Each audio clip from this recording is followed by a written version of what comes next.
Hi, everyone. Welcome back to the Chiropractic podcast. I am your host, Patra Francis, and today I got to introduce you to Dr. Jayson Cannon, the founder of Cannon Chiropractic. And what I love about his story is that he has not just built one clinic, he built four thriving practices in Tennessee, all centered on helping people healing naturally.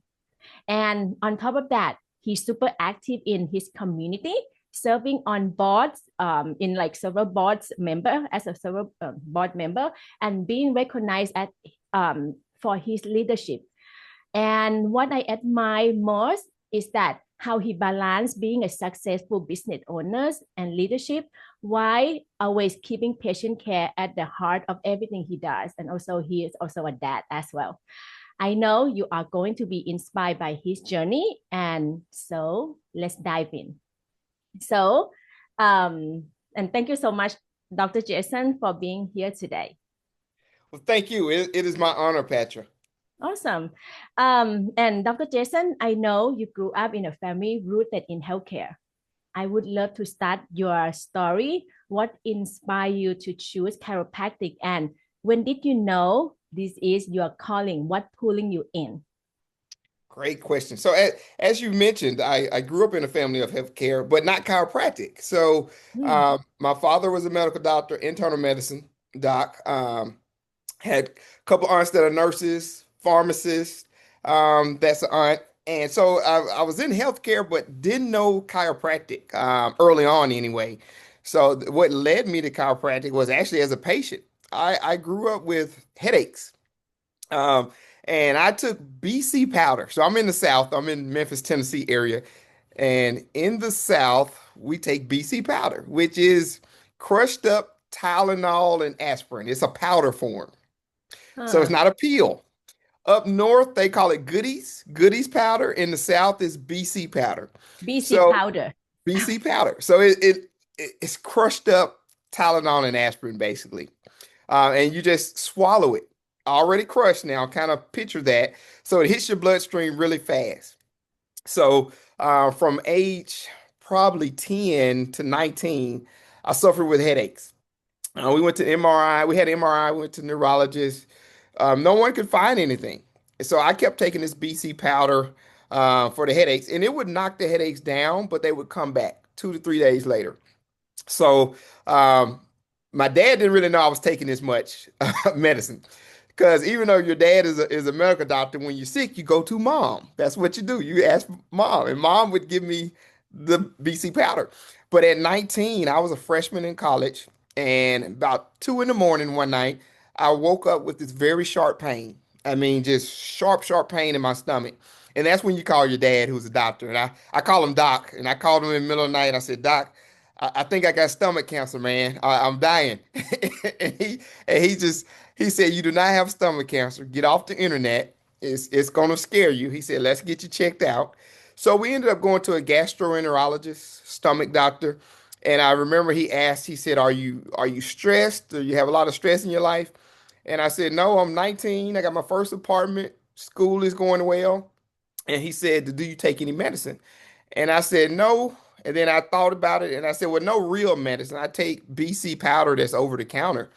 And he shook his head and he said, that did it. That gave you a stomach ulcer. You have an ulcer now from that medicine. And I said, well, what about my headaches? Because nobody's been able to help my headaches. And this BC at least knocks it down, even though it comes right back.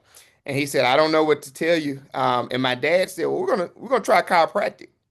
And my dad didn't know was still having these headaches. So once you get 16 or 17, as a guy, you're really not telling your dad about a headache all the time. So he referred me to a chiropractor, and the chiropractor did an exam and x-ray, and he said, you have an issue in your neck that's causing these headaches. And I'm 19, probably think I know it all at that point in life. And I remember thinking, this guy doesn't know what he's talking about. My neck. What's that have to do with my headache? And my neck doesn't even hurt. And he showed me the graph and he showed me the nerve. And he said that alignment issue right there is causing these headaches. And about 3 to 4 weeks of treatment, and my headaches went dramatically down. Eventually, to the point where I may get a headache twice a year. And it just changed my life. I instantly was like, Wow. whoa, I've been dealing with this many years and nobody has suggested chiropractic. And I've been taking medication and no one could figure out what was causing it. And this chiropractor fixed it pretty quickly without any side effects of drugs or surgeries. And I ended up Right. changing my major. So how many visits before you get better? I Oh, think, it probably was right at a month before I really was like, wait a minute, I haven't had a headache in a while. And I think, when you get so used to being in pain, sometimes you just think it's part of life. And that's kind of yeah. what I had relegated myself to is this is what I'm gonna have to deal with. And when I had a few weeks of not having headaches, it was very shocking. Wow. This is not the first time I'm hearing this. Because one of my boyfriend team member, she also telling the same thing. She has like 14 years old, 15 years old son or daughter, I'm not sure. But what happened is he also have a headache at the same time. And he went to to the doctor, take the painkiller, and they were gonna do all sorts of like exam on him, right? And then they decided to go to chiropractor, and the chiropractor just like adjusted on his skull, on the back of his skull or something, and the headache is gone. And when I heard that story, this is like exactly what you have. So I That's forgot you had. I'm wondering, like, maybe when you are at a teenage age, is that a common thing that you would have like a headache during that time? so I asked the chiropractor, I said, what caused it? And he said, well, you played sports.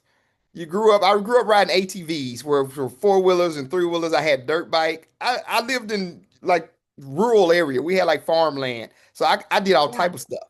So he said you probably had an accident or daily wear and tear, and it aggravated your neck and it's caused those headaches. So it's called cervicogenic headaches that originate out of the neck. And that's what I had, but it went undiagnosed because as you're 13 and 14, you don't really complain about neck pain or back pain, or I didn't, Right. but it was causing the headaches. Right. That's a good story. So from that moment, that's when you decided to go to school for chiropractic, or it takes you a while before you decided to. It took a while, because Right. I'm like 19 at the time, and I'm still kind of undecided on what I want to do. I'm like, oh wow, this is big. Chiropractic is has changed me, but my dad was a medical doctor. I was looking at dermatology. I knew I didn't want somebody's life in my hand as far as like his career. But I was good in science, good in school, so I wanted to be in healthcare. But I wasn't passionate about dermatology. I just thought it was going to be a good career where I didn't have to be on call all the time. Mm-hmm. And then I tore my ligament in my knee in high school, and I went to a physical therapist, and I thought about physical therapy for a while. I said, "Oh, this is cool," but wasn't passionate about it. And I met another guy that was in chiropractic school that was a fraternity brother of mine, and he said, "You ever thought about chiropractic?" And I was like, "Yes," because it's helped me a lot. But I didn't know, I was like, "What is my dad gonna say?" Because I look up to him Yeah. and what was even though he referred me to a chiropractor, I was like, "What is he gonna say?" And I called him and I said, "Hey, Dad, I'm thinking about chiropractic school." And he said, "Hey, Jason, stop by my office when you get a chance." And it was weird because usually we'll just talk on the phone. He doesn't tell me to stop by the office. So I went by the office and he pulled out the New England Medical Journal, that's the trade book or magazine for the medical doctors, New England Yeah. Medical Journal. And Right. in that magazine, it had a article, and he had my name written over it. He had the paper folded. He said, "I saved this article for you probably 6, 7 weeks ago and just hadn't gotten it to you yet." And the article was about chiropractors being on staff at the Texas Back Institute. It's a world-renowned like orthopedic neurological group Yeah. that now had chiropractors on staff. And the article was about how advanced and how far chiropractic had come and how busy they were in this clinic. And he said, I think chiropractic would be a perfect fit for you. He said, I've always referred to chiropractors. He said, and I know you've looked at physical therapy. He said, and I don't want to persuade you anyway, so that's why I didn't say anything. He said, but knowing you as my son and your personality and wanting to be your own boss and things of that nature, I think chiropractic would be a better fit. and you can make as much as you want, you can go as big as you want. As a physical therapist, it may be a little harder because the hospitals kind of have a monopoly and they control a lot of that. And he said, and you're still under the direction a lot of times of a physician, where the physician tells the physical therapy possibly what needs to be done. He says, as a chiropractor, you are the physician. They're going to come into your office. You do the exam, you do the x-rays, you decide the treatment, and no one else has to intervene to tell you that. And he said, I just think that fits your personality better. And one thing he said, you got to realize when you're getting a headache, you're not getting a headache because you're low on Tylenol. It's a reason you're getting a headache. He said, and that's what chiropractic is always focused on. What is that root cause? So he was all for it. My dad was big into vitamins and fish oil and all Right. type of things early on before it Uh-huh. became popular versus just giving you prescription medication. Yeah. So that's very powerful coming from a Western medicine and telling his own son to go to have a chiropractic school. That's that's telling you something. Yeah, sometimes I get chills about it. He's passed on now. He's passed away in Oh, 2017, sorry to but hear. I still think about like it was divine intervention. All Yeah, those things to come together for me to be a chiropractor. awesome. Yeah. And now your journey started. Did you open your own practice right after you get your doctor of chiropractic, or what is your story there? So my story there, so not right after. So I graduated and I was an associate doctor. Yeah, Um, And my goal was to do it for about 1 to 2 years. I knew I didn't know a lot about the business aspect of it. They just don't teach you a lot of that in school. They teach you how to treat patients. use your And I've hands, always right? been, yes. But not in a So spreadsheet, yes, just go right? for it. So I went and worked for a doctor, but I didn't make it about 6 months. And it was just different things that took place that it was time for me to leave. And I kind of I left earlier than I expected to leave. But I was like, it's time for me to go. So I ended up opening my clinic that first year out of school. Um, about I probably worked for him about 6 months, and then probably 3 months after that, I was able to open my clinic.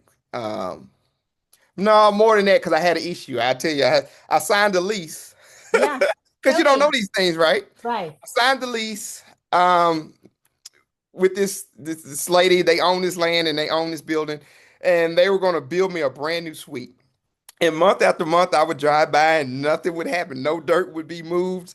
No walls were going up. And they had already taken my deposit. And I had Yeah. a business loan. And the loan was coming due. And I had no office. In about 5 or 6 months, nothing had happened. Like nothing had happened on that land. And I finally was like, this is not going to work because So now you the get bank is asking. you got the land or you get the So where they were going to build on to an existing building. So wow. they would add a suite each time somebody signed the lease, from Right. what they told me. But I signed my lease and then they never built the suite. They never built it. Then Um, then how do you operate it? Use the so tent? I didn't. I had to call an attorney, break that lease. I didn't get my deposit back. He said it's just cheaper, just let them have it and move on. They did you dirty. It's a learning experience. So I found another building that was ready to go. We just had to go in and paint, do a Yeah. little sprucing up. And I opened up there, and it was right up the road. It was a learning experience. At the time, it wasn't good because that deposit that they took from me, I needed it. Yeah. Needed it. So I opened up and that's how I ended up getting open. I went to the bank, got a loan, and got a loan and a line of credit. The loan was on my credit. It was luckily small town. You get to the bank and the big banks said no. I remember Bank of America. I Yeah. still remember Bank of America saying, "Oh, we don't finance doctors." And I'm fresh out of school and I'm thinking, well, who do you finance? And Yeah. it's like, we just don't do that. So I got turned down by several banks, and then I went to a smaller regional bank where you go in and you might be talking to the vice president or president, and they took a chance on me, and I got my loan, and then the banker suggested, she said, well, this is your startup capital for your equipment and things of that nature. Do you have any working capital? And I said, Hmm. I don't, I no. She Right. said, well, if your parents have anything that they can put up as collateral, we can give you a line of credit against. against that.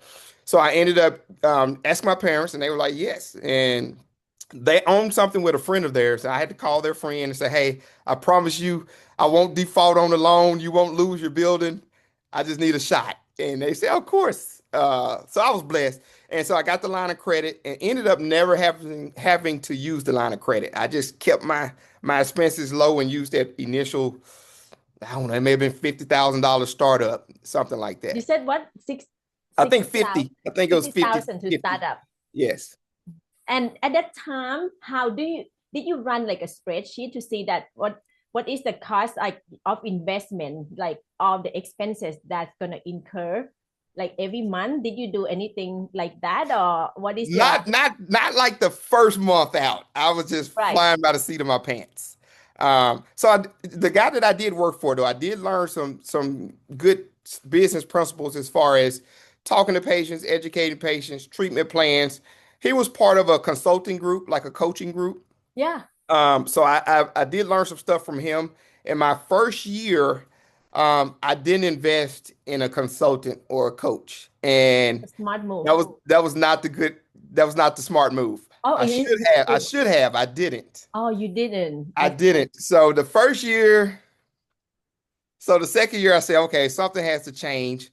So I basically I went and interviewed several consultants, management companies for right. chiropractic.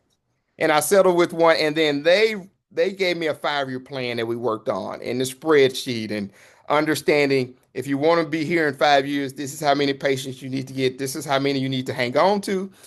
How do you build your team up? How do you train your team? Because they don't teach you any of Yes, that in chiropractic right. school, and I don't care what chiropractic school it is.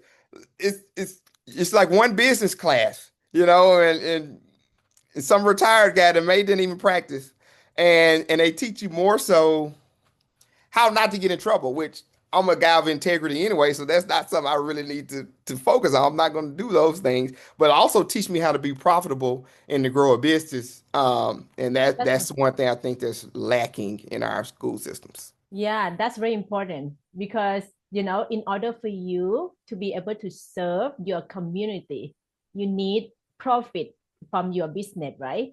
And many times people related the word profit to almost like a bad thing, almost like an evil things, right? Because you take advantage of people. But in reality, you are not taking advantage of people. Your business need to make profit in order for you to go after your personal purpose, because I'm sure that most chiropractors getting into the business of they're not going into the chiropractic school just to make money, right? Most of the No, time it's like your story that you want to help people. They have like the big driven and want to make impact to the community. So, and that's why when they go to school, I think that when you mentioned that in the school they should taught you about like how to at least the basic of take a look at profit and loss statement or even balance sheet, so that way you understand if how is your the health of your business. If you don't know about that, you're just running it based on do I have money into your bank account, and then sometimes you have money in your bank account but it's coming from loan, for example. So you want to make sure that you have a good foundation at the minimum on that. And in the US, you also have an obligation when you own a business. You need to, make sure that you file tax return. You need to have a good record keeping. If you don't have that, you can get in trouble too. So that's a very good point, as you yes. mentioned. So And, yeah, go and ahead. you said in the U.S., is there a country that we don't have to worry about that in? I'm sure that there is some I'm sorry, country I that might need to go there. No. but I think that in the US, it's a lot of opportunity. It's a lot of people that more open-minded and need help, right?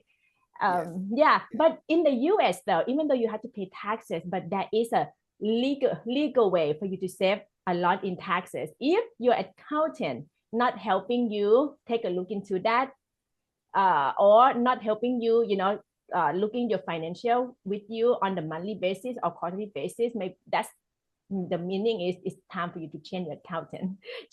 That person need to be able to tell you how much they are able to save you in taxes. You are right. You're right, Patrick. That's why you do what you do. And we do, and we do have accountants, some that are they're more bookkeepers, right? And they're just kind of telling you what you made and what your expenses were, but they're not tax strategies. They're Right. not giving you those extra things.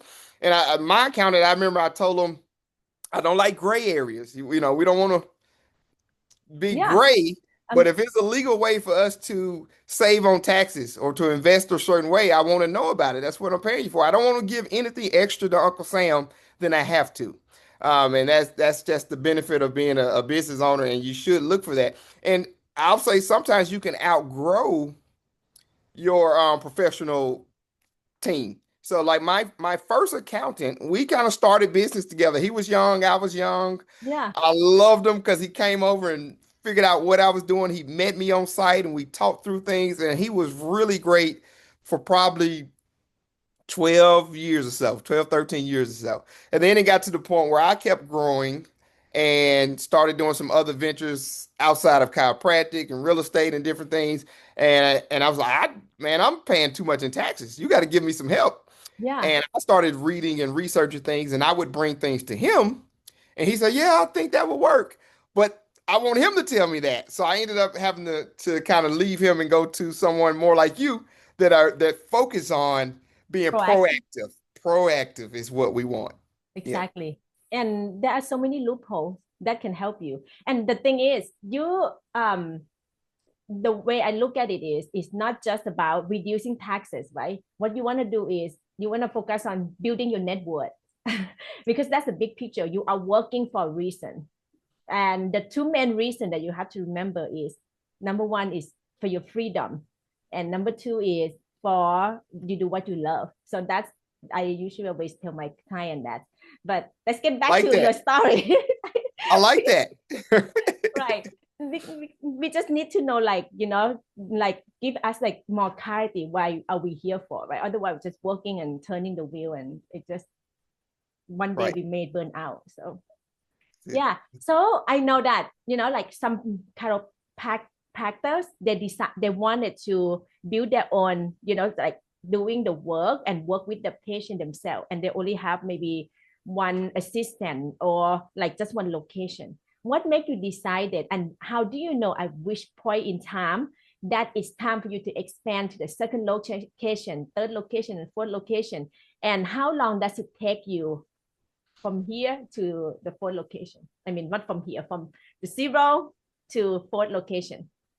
Well, and I would say all those things have changed over time. So initially, when I first came out of school, and it was kind of the model. The model when I first came out of school for most docs was get one clinic and make it big, and you may have a bunch of doctors at one clinic. And Mm-hmm. then we looked at the trends, and the trends started changing. You even think about how we would drive to a mall 20 minutes, 30 minutes away. And Mm-hmm. then that stopped dying, and everyone wants to kind of stay in their neighborhood. You may have a Starbucks literally 3 miles or less from the next Starbucks because people don't like to do a lot of commuting and driving if they don't have to. They want to stay in those communities. So when that trend kind of changed, it was like, hey, I can get this thing big, but also to serve more people, I probably need to be moving to other communities because people like to work and play and go to businesses that are close to where they are. So that's one of the reasons we started opening up more clinics is people didn't want to drive as far. Not saying they won't, but it's just the nature of how things kind of changed. And then when we had a good thing in one community, we said, well, what are all these other people that aren't getting this service, aren't getting taught about chiropractic, not getting educated on the benefit of getting adjusting? We need to bring that to them too. So it was more of a passion of just educating and reaching more people in the community. And that's one of my goals is when I leave this place, leave this earth, I want to say I made an impact, particularly in chiropractic, to the point where we've touched thousands of lives and educated thousands of people. So right now you're looking at about from 12 to 15% of the population sees chiropractor at any given time. I don't want that to continue. I want it to be 30, 40, 60, 70, and then 80, Yeah. 90, 100%. But to do that, we got to get everywhere and we have to do volume, and Yeah. some and everyone has a different philosophy. Some people can see 5 people a day and make a ton of money based on the type of service that they're giving and their value to that service that they put on there. And I like to do volume because Yeah. I want to touch as many lives as I can. And it's a Yeah. balance of volume versus definitely has to be quality, definitely have to get paid for what you do. But I just want to make a big impact. And I think you got to go big to make that impact. Right. Do you take insurance at your practice?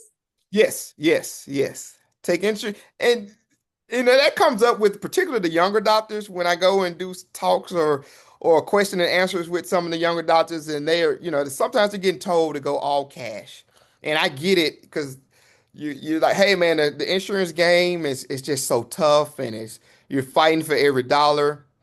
And I look at it like what is your purpose though? We got to have profit. We understand that. We definitely got to be profitable to stay in business. But my purpose also is to educate as many people as possible on chiropractic and get them under care.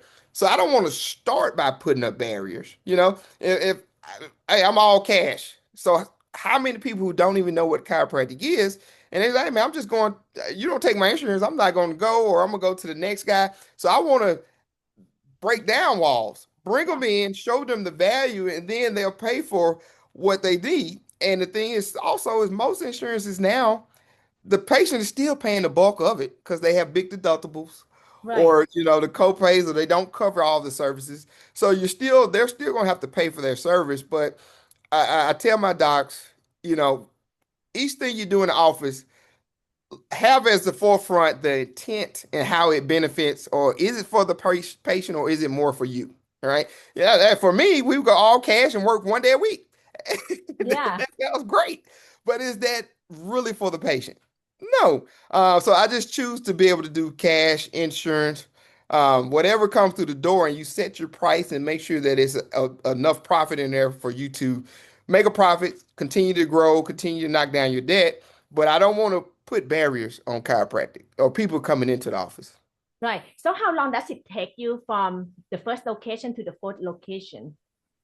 So in the way that happened, my first location, I was in practice probably, and I would have to look, but I would say probably 10 years, 11 years. Mm-hmm. And the reason, like I said, the model then, or the model that I was under or focused on was just growing it, getting as many doctors as possible in Right. that one location. And then, so I've been with a consulting company, a management company called Integrity Doctors. And then they started saying, hey guys, things are changing. You want to start touching different communities versus just having this big Yeah. behemoth of one clinic. And so that around that time when that was happening, I opened up that second one. And then the third and the fourth came a lot quicker after that. Yeah. You Uh, get you yeah. get to practice already. Yes, To yes. And you expand it. learn each one you learn a little bit more. Yeah. The first time is always scary, right? And the third one is like easy. Yes, So yes. do you think that your role, from have one practice, now you kind of like duplicating yourself to like teaching more like do you think that your role is changing from being the practitioner to being almost like a teacher of other doctors, right? In order for because I assume that since you have four locations, you probably have several doctors working in your practice. Do you think how your role changed from one location to four location, and what most of your time what do you do now? So yes, your role definitely changes because you're working on your business more than in the business, and everybody's heard that quote, and it's true. When you have one clinic and I'm on the floor, even if I had three, four other doctors beside me, Mhm. I can hear and see everything that's going on. So I have my hands on most things and I can, and they get feedback from me right beside me. Now that I'm not in the office every day because we've got four clinics, you have to strengthen your systems. You have to strengthen your delivery of those systems. How do you educate those doctors? How do you educate those staff members? And that's still been a learning curve for me. I will admit that wasn't always smooth. Sometimes you're thinking, wow, these guys got it, and then you look up and your numbers are going down, and you got to reassess how deeply did they understand the actual system. And even if they understand it, are they doing it? So then you have to have a way to trust but verify, trust Yeah. but verify. Right, like auditing their work, Yes. the current. Yes, you have to audit their work. And that's where we've really been focusing on lately. And then also Yeah. you can get, I've noticed this too with some of the docs that weren't on the floor with me, Mhm. seeing me grind, as they would say, every day. They may look at it as like, well, what is he doing? He's not here seeing all the patients. I'm doing all the work. And it's a process, Right. and not understanding that the staff is there, the building is there, your paycheck is there every time, no misses. And that system of new patients coming in and that training that we're sending you to or we're providing in-house, all of that has already been taken care of. So you can kind of step in and just treat and not understanding that the foundation I laid allowed us to get to this point. So just that and just being able to relay that to the new docs, but also be a coach for them because they do come in and they do have headspace that's coming fresh out of school, and the teachers will say, "Hey, man, you need to make $150,000 your first year," and they're losing patients left and right. It's just the truth because they don't know how to communicate. Their adjustment skills aren't that great, and or they're just not educating the patient like they should. And then they're like, "Hey, I need to make 150." It's like, "God, you do you know you've lost me money?" So you, Yeah. So you need to have a KPI in place, I'm sure. yes, that KPI, the KPI is very important. And then they can, and the ones who really want to get it will get it. You know what I'm saying? So I always say, be coachable. I've always been coachable. I'm continuing to learn. I still have a coach to this day that I pay for. Oh You know, yeah. I think you always want to say, what can I learn? What can I learn from others? What can I give back? But never have the ego where you can't learn. One of my mentors says, do you want to be right or do you want to be rich? Which one is it? And I said, let me be rich. I love that. And so I'll listen. I don't need to be right. Right. I like that. I like your energy and your growth mindset, Dr. Thank you. Jason. Thank you. Thank I'm you. sure that your client, your patient can feel that too, and your team as well. Thank you. We have fun. One of my mottos online is I say positive news only is one of my hashtags. Yeah. And I just think every day you're blessed to get up. Every day in America, I don't know what your circumstances are, but in America, we have opportunity and we're blessed. And so it's just like, hey, life is short. Enjoy it. You can focus on the negative, but what does that get you? So might as well say, hey, man, I'm blessed and then act accordingly. And when things do happen, expect them to happen. And know Yeah. one of my mentors would say, listen, they crucified Jesus Christ. So why do you think something's gonna bad's gonna happen to you? Because if they crucified him and he's made the lame to be healthy, the blind to see, and you're just a mere mortal, and something happens to you, wouldn't you expect that? So I just look at it like that as take the punches and keep rolling. Yeah. And I think they need thinking positive also reflect too, like how much you love yourself. If you love yourself, you want to think positive, think best about yourself, think positive because it also impact your health, right? Just like if you love someone, you want to think best about that person, have a good positive, toward that person. So that's also reflect how much you love yourself. I like that. I'm gonna use that. I'm gonna use that with my team in some of the meetings because and I understand it that no one. I think sometimes that people think you just wake up happy and wake up in this great mood. It's a choice. Every day you have to wake up and say, I'm gonna feed myself positive thoughts. I'm gonna read positive things. I'm gonna look at positive things. And when that negative hits me, I'm gonna take a second and rebound and say, no, this is not gonna help me to be thinking this way. So why am I thinking this way? I'm gonna think positive. And the outcome is typically great when you just change the mindset. Yeah, I totally agree because thinking negative doesn't bring you anything. It's make Love people it. run away from you. Yes. Yes. Yes. Right? Yeah. I like that, Jason, Dr. Jason. So now I know that along the way, I am sure that you have been some incredible you have been like have an incredible milestone, right? And what is one of your biggest wins so far? That moment you look back and say, wow, I did that. I'm impressed of myself. Since we're talking about positive thing right here, just that tell Yes. me a little humble brag here. Yes. Man. So typically I like to set goals and then reward yourself. So and even financially, say, hey, I'm gonna see these many patients for this longer time. It can't be a fluke. It has to be, hey, for a year we did this or that, and then you purchase something. That could be one of the flex of the brags. But I would say one of the things that I'm proud of is one of the buildings my office is in. It's a strip center, and I was able to purchase that several years ago. And it was a dream of mine when I moved out of my first building and moved to this new building. Um, the guy who developed it, the landlord, was a patient of mine, and he said, "Hey Doc, I'm building this new building, the best building in town." And I remember I said, "Man, I really want to, own my own building at some point." And he said, "Well, I tell you what, if I ever sell it, I'll give you first right of refusal." And it was a handshake, no paperwork or anything. And so we moved in, stayed there for years, and somebody came up to him who was a multimillionaire and made him an offer. Say, "Hey, I want to buy that building. It's fully leased. It has a cardiologist in it. It has a chiropractor in it. It has a family practitioner in it. It has a cleaners. It has a restaurant on the end, and it's a good building. I want to buy it." And he came to me and said, "Hey, man, I told you I would give you first right of refusal.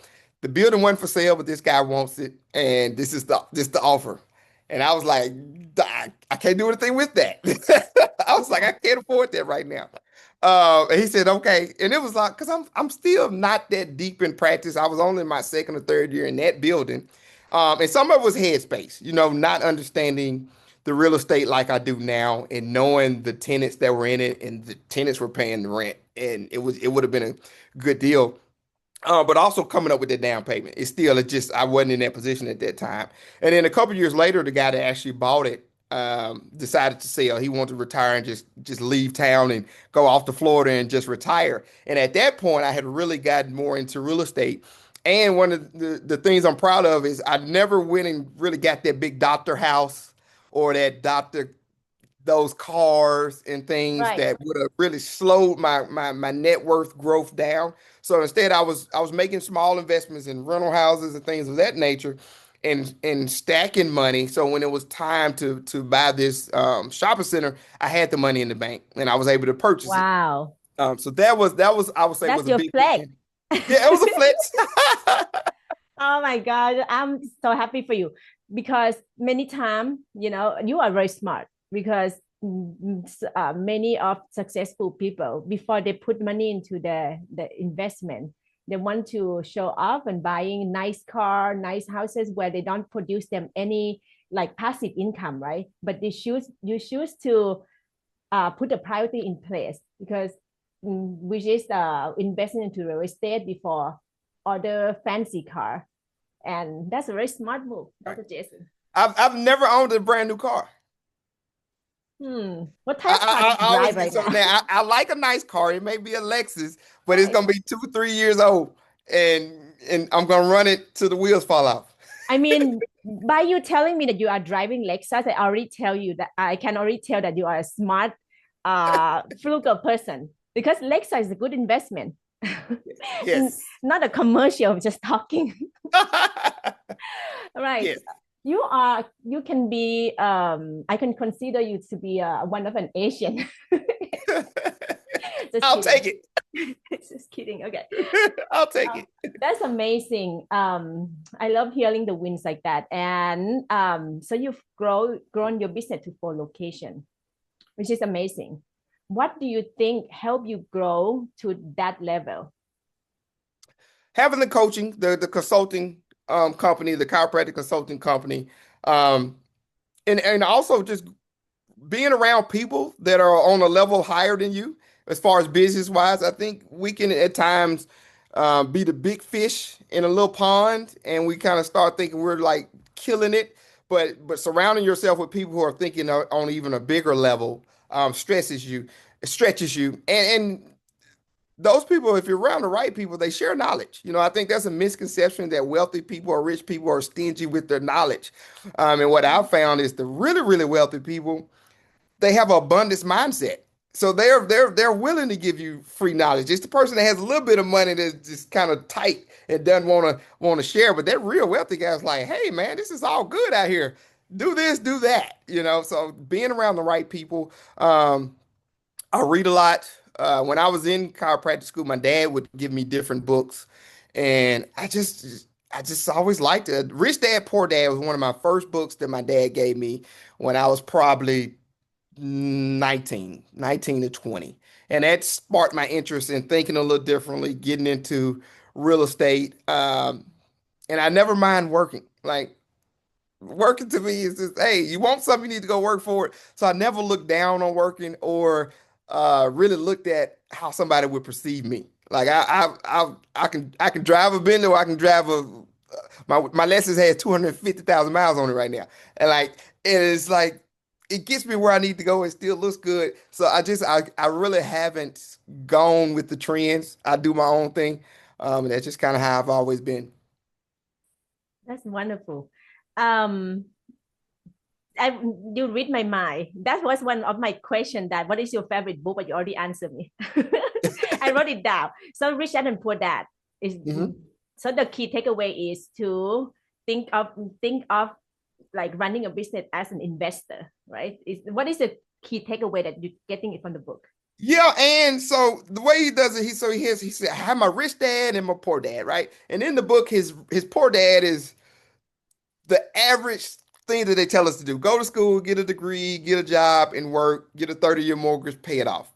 Rich dad is like, hey, no, you need to buy an investment home first and rent and let the tenants that started paying you money, you buy your play toys and things from the tenants. So his job was the rich dad's job was always more so, how can I use my money and leverage my money to make more money and free up my time? The Mm-hmm. poor dad was, hey, get a good job, buy a 30-year mortgage, and keep trying to get raises at your job and have one job. Rich dad, even if you're a professional and you're making good money, you still need to have alternate sources of income. Even my dad was a medical doctor. You would say, hey man, he's a medical doctor, he's making all this money. He never had one job.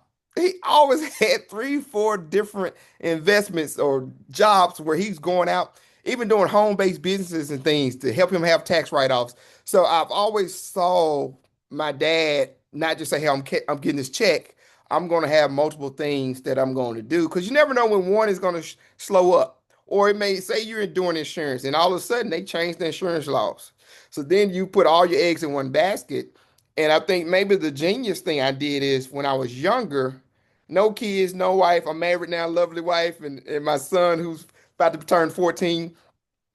I made investments then and didn't spend, frivolously. I still had fun. I enjoyed myself, but it was always after I'd done something, then I could spend. I had to hit a goal, then I could spend. So I bought my first rental house when I was living with my parents. I had graduated chiropractic school. I had to open up my clinic, and probably my second or third year in practice, I bought a duplex that was a foreclosure. I remember it was $43,000. It Is had it in Tennessee? foreclosed in Tennessee. And, Nice. and I just was constantly looking at doing things like that. And, instead of buying a car or the house, everybody wants that new house to make that post on Facebook that key I just closed on the Right. house, which is cool. But I really only bought my, like I say, I won't say forever home because I can sell anything can get sold. I'm not sentimental. But the house for my wife and kid, that only just got bought recently, last couple of years, right? And I'm 48 years old. But I have rental houses, quite a few, because I'd rather put money into that than my main house. I didn't look at my main house as a major investment for me. And I know that's people think different ways on that. But if Right. it's not cutting me a check every month, I don't feel like it's the type of investment that I put as a top priority. Yeah. I mean, you instead of buying your own primary home, you bought your own rental first. Yes. That's who taught you all this? Like, is your parents that are also that have that mindset already, or who taught you to like to be instead of buying a nice car, you choose to buy a building, the retail building? Who taught you to to invest to real estate before buying your primary home? Who taught you all that? And now I'm sure you are in like financial freedom, right, where you can work because and having fun with it instead of stressing out about am I gonna be able to pay payroll, pay rent for next month. This is like the true financial freedom, Dr. Jayson. You should very proud of So yourself. I would say, who taught me that? a lot of it was books. And really, because my parents, my dad and mom were first generation off of the farm, right? They were the first generation in their family to go to college, and they grew up picking cotton and soybeans and farmers in West Tennessee. My mom's family were sharecroppers, so very very humble beginnings. So in that first generation, a lot of times you go to college and you start making some decent money, but nobody told them how to invest, right? So it wasn't like they were saying, "Hey, buy all this property." And my dad did start to buy some things, but a lot of that thinking, and even as he got older and I got older, we were talking. He was like, "Man, I wish I had." He said, "Our family home." He said, "I wish I had bought a business or a building before I bought this house." Like, because he saw me doing certain things, and a lot of it was the Rich Dad Poor Dad and just reading multiple books. Um, and I think being younger, having my parents had nice things that I got. It was like I don't have the desire to have it so much because my parents had a nice car, or I had a nice car in high school. So then I just look at it like a car versus I gotta get this car. And I understand if you hadn't had it, you like I want that first Lexus, Mercedes, or whatever. And and my parents always looked at things as like it's still just materials. Like if my dad had a new car, anybody could drive it. It was not like don't touch my car, don't do this. It was like it's a car. That's why you have insurance. So it was never like where they put material things on this pedestal. So then it never was a thing for me to just strive for, even though I like nice things, but it had to be tied to some kind of goal. Yeah, And that's kind of how it's it like had your it. parents giving you a good example. Yes, and the financial freedom. So now listen, yes, if things are going well for definitely with the real estate. The practices, I would say the practices, because I like to be transparent. They're doing well, but they're not doing as well as I want them to be right now. So, and with that, I would say over the last 2 years, the new patients numbers haven't been where I want them to be. So we are really just like, hey, and we got a plan in place, but things you got to push that plan and live that plan, and then kind of pivot when you need to pivot. A lot of online marketing has come into play. And a couple years ago, it was going bananas. Facebook ads for chiropractors were just killing.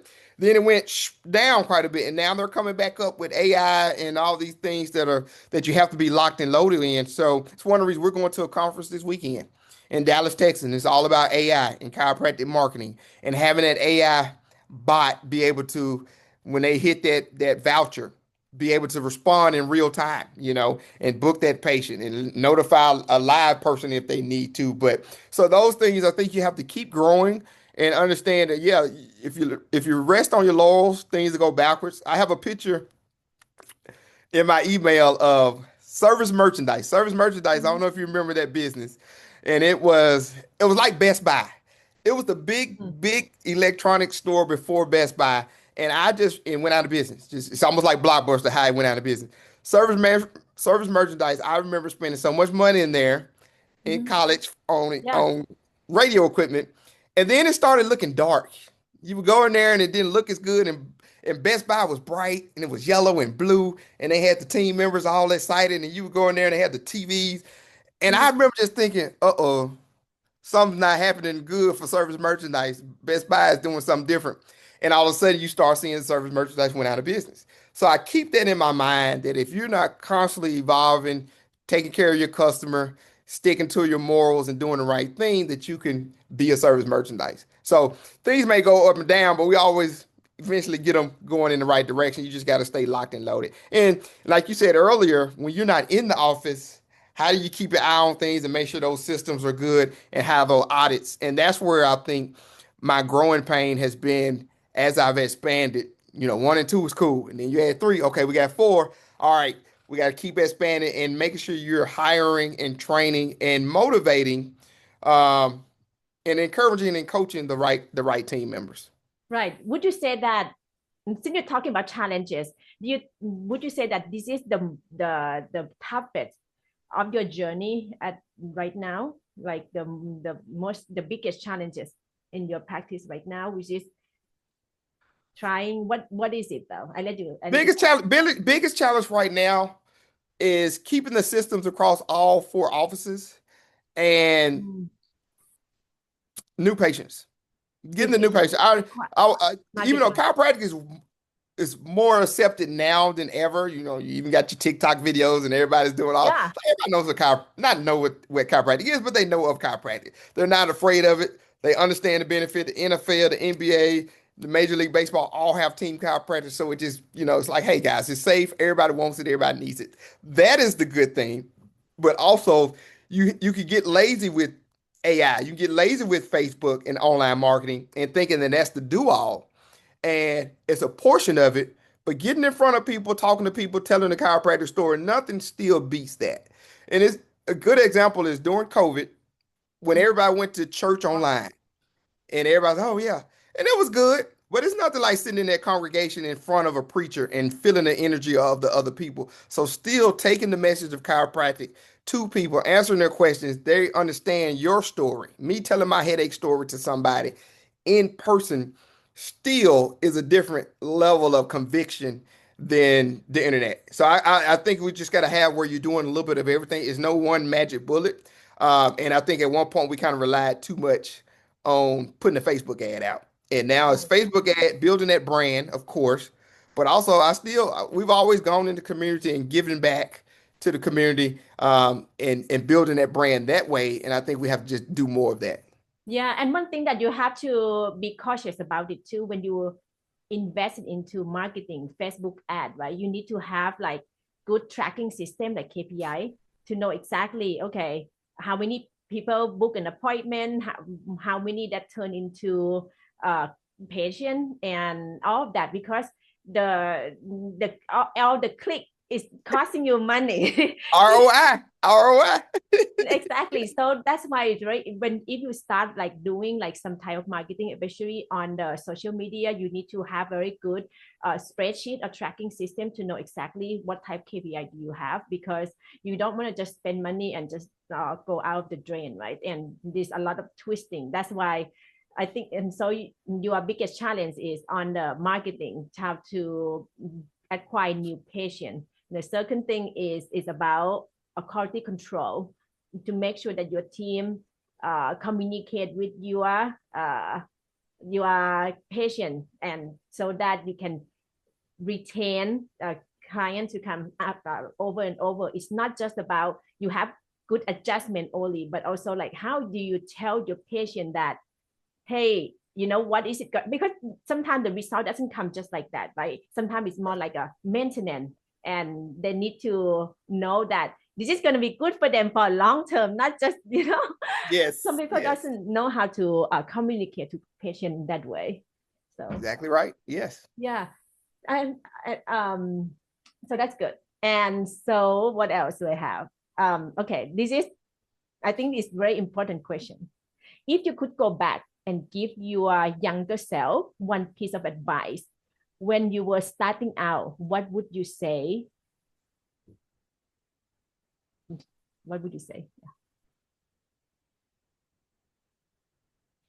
I would think bigger. I would have thought bigger. I would have thought bigger. I would have went bigger. I would have went bigger. I would like when the things are working and they're doing well, double down. I would have doubled down. We used to be everywhere in the community, and I would just went deeper with it, and in each situation where something was working, you have a great employee, a great doctor, a great front desk, immediately train that next person to be able to do that too. Because you can be kind of beholden to that one person that you've really trained up well, and their life may shift. They may go out on their own. They may get married and move. Really duplicate that position and that person and have those systems really streamlined. So I like I said, personality wise, I'm up, I'm happy, I'm enjoying, and that did affect my practice. We're gonna have fun, and my patients know that I care and I love them, so that's gonna be injury. That's part of the increase, but also saying somebody who may not have that same personality, or energy, being able to have them have a really good system to mimic. And we've had good systems, but I would say I would have retrained or hired that next person even sooner to make sure you're not beholden to one or two stars. Right. So not depending on just one person. And Yeah. what I'm hearing from you is like system, and system. Systems. system, Systems. system and Systems. good attitude. So the Yes, training that's it. system, That's like it. building your operating system at the start, right? Yes. Yeah. Yes. Yeah. That's a good advice. Thank you, Dr. Jason. And I want to be mindful of your time too. So I want to say that, Dr. Jason, thank you so much for joining me today and sharing your story from building for thriving clinic to serving your community and leading with such a strong mission. It's clear to me that why so many people look up to you. And before we wrap everything up, for those listeners, if they want to connect with you, where can they find you, Dr. Jason? Awesome. So cannonchiropractic.com, Cannon, Cannon, chiropractic.com. I'm all over Facebook and Instagram. My spelling of my first name, though, is Jayson. So when you look at that, Dr. Jason at Cannon Cairo, something. Anyway, you'll find me on Instagram and Facebook. But Jayson. The reason it's gonna pop up because there's not a lot of Jasons with Y's in their name. And listen, you can text me. I love mentoring or at least answering questions. Like I said, I live by abundance mentality. So I'm free of knowledge. My cell even is 901-604-2924. Because I know a lot of students may see this or chiropractors that are associates or chiropractors that have their own clinic and just want to reach out. Text me, don't call me because I will jump on the phone with you, but text me first. I'll be like, who is That's very generous of you to giving your cell phone on. Well, you know what? And I've never been afraid of that. So if you any of my clinics, like Yeah. on the voicemail, if they have a problem, if it's an emergency, it's my personal cell phone. And people say they don't abuse it. My patients do not abuse that. So it's just that's that personal touch that, maybe I get 50 clinics and I can't do that anymore. But people, for some reason, when you have good intent, they rarely abuse that. And I'm big on intent. And if your intent is right, things typically work out. I totally agree with you on that. And thank you so much. And I'm gonna put your website into the detail under the post as well. And to our audience, thank you for tuning in. If you found value in today's conversation, make sure to subscribe, share this episode, and join us next time as we highlight more chiropractors who are making a difference. And if you are curious about how your own practice is performing, head over to profitbosshq.com and take the free assessment. It's a quick way to see how your business stand, and I call it like profit score of your practice. So hopefully you take that advantage. And thank you again, Dr. Jason, for being here and share your knowledge and your insight. It's been fun, and I am going to see you in person very soon. Maybe we have another episode in Thank you. person. I appreciate that. It was fun. It was fun. It was. You are I very love your energy. Oh, thank you. Thank you. You're gonna be in October. Yes, but I'm not gonna be there. I have an event Saturday night, so I'm there Thursday, Friday, and then I gotta fly out Saturday morning. Oh, okay. So like the Saturday, I think they're doing a boat ride and some other stuff Saturday. I'll be there for the investiture Friday and the other stuff, but Saturday I have to fly out. Right. And when I meet you in person, I'm gonna send you a book as Okay. a present for you. Awesome. For joining me on it's called Profit First. And I don't know if you heard about that. Oh, it's the book Profit First? Yeah. Yes, I have it. Yes. You have it. Did you read Yes, it? one of my mentees that she now has like 6 clinics, and she put me on. Hold on, let me see.